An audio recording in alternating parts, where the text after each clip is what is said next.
Hello everyone, and welcome back to the second video on the Junior Markets website page. So if you're tuning in from YouTube, be sure to check out my website.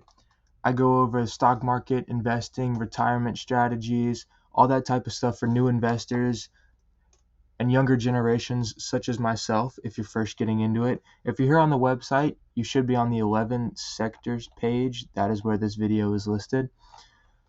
So the goal of this video is just to go over the 11 sectors of the stock market, what they are, why they exist, and how you can use them to your advantage. So first off, there's about 55,000 stocks on the public stock exchange.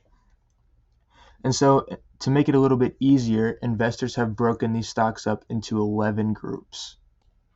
These 11 groups are technology, healthcare, financials, real estate, energy, materials, consumer discretionary, industrials, utilities, consumer staples, and telecommunications. So every stock falls into one of these categories. And investors made these categories to help us understand how micro and macroeconomic conditions can affect companies. So first off, each sector plays a vital role in the economy and the stock market as a whole.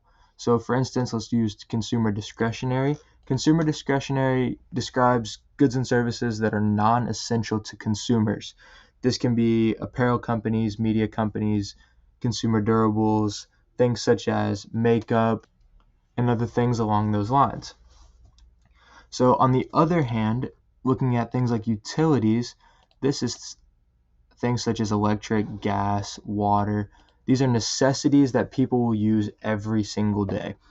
So in times of economic uncertainty, people tend to not spend as much money in the consumer discretionary area.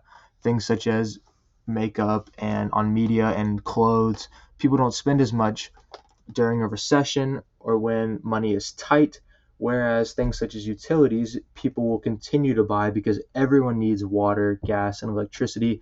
No matter how tough times get, this is something that people will always find a way to pay for. What I just described is called consumer sentiment. Some other things that affect these sectors can be government policies, technological advancements, economic indicators. And when assessing sector performance, it's essential to consider both internal and external factors.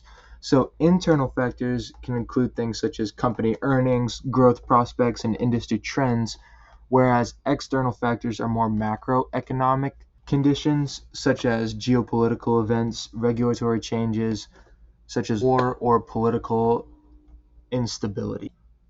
So understanding these sectors is very important because diversification across sectors can help you mitigate risk when investing. For example, the utility sector would stay stronger and continue to receive normal profits through a recession, whereas, like I went over earlier, consumer discretionary profits would go down, and therefore those companies' revenues and profits would be down because people don't have the confidence in the US dollar that they would outside of a recession.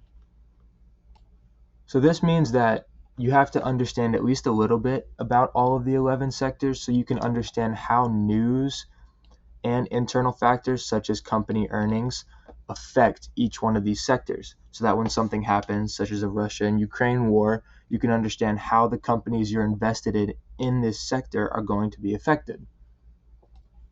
So just to go over what we've talked about, you want to look at sectors as more of a macroeconomic view. You want to look at world politics, the government, what the president is doing, the wars in the world, and how these are going to affect the profits of your company, whether your company is in the US or overseas or both.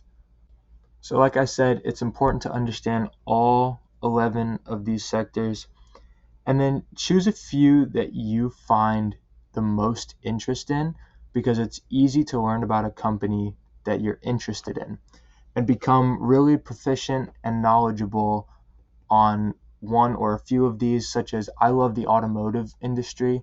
So I love looking at companies such as Ford, Ferrari, Tesla, Rivian, and it's fun for me, so I do it. So finding your fun in one of these 11 sectors is one of the best ways that you can get into investing. So that brings us to the end of this video. It was a little bit shorter. It just kind of went over what was on this page, but be sure to continue going through the website. Check out some of these other tabs that I've made. I have a few videos coming later on, so be sure to look out for those. And thank you for your time.